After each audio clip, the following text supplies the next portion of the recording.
അസ്സാം വലൈക്കും വറഹമത്തല്ലാഹി വബർക്കാത്തു.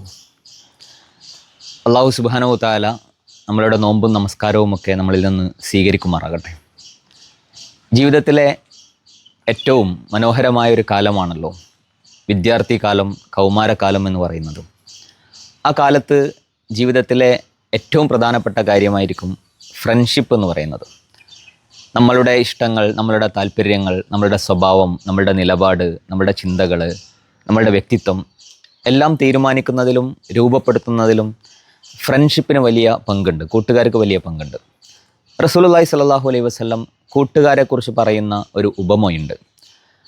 ഇന്നമ മസലുൽ ജലീസി സ്വാലിഹി വ ജലീസി സൂഇ കഹാമിലിൽ മിസ്കി വ നാഫിഖിൽ കീർ. നല്ല കൂട്ടുകാരൻ്റെയും ഒരു മോശം കൂട്ടുകാരൻ്റെയും ഉദാഹരണം അത്തർ വിൽപ്പനക്കാരൻ കസ്തൂരി ചുമക്കുന്നവനെ പോലെയും അതുപോലെ തന്നെ കൊല്ലൻ്റെ ഉലയിൽ ഊതുന്നവനെ പോലെയുമാണെന്ന്. അതായത് അത്തർ വിൽക്കുന്ന ഒരാളെ സംബന്ധിച്ചിടത്തോളം, അല്ലെങ്കിൽ കസ്തൂരി സുഗന്ധം വിൽക്കുന്ന ഒരാളെടുത്തുനിന്ന് അദ്ദേഹം വേണമെങ്കിൽ അദ്ദേഹത്തിൻ്റെ അടുത്ത് പോയാൽ നമ്മളുടെ ശരീരത്തിൽ കുറച്ച് സുഗന്ധം പുരട്ടിത്തരും, അല്ലെങ്കിൽ നമുക്ക് കാശ് കൊടുത്ത് സുഗന്ധം വാങ്ങിക്കാൻ കഴിയും. ഒന്നുമില്ലെങ്കിൽ അവിടെ പോയി നിന്നാൽ തന്നെയും നമുക്കൊരു സുഗന്ധം അനുഭവിക്കാൻ കഴിയും. എന്നാൽ ഒരു കൊല്ലൻ്റെ ആലയിൽ പോയി നിന്നാൽ എന്താ സംഭവിക്കുക?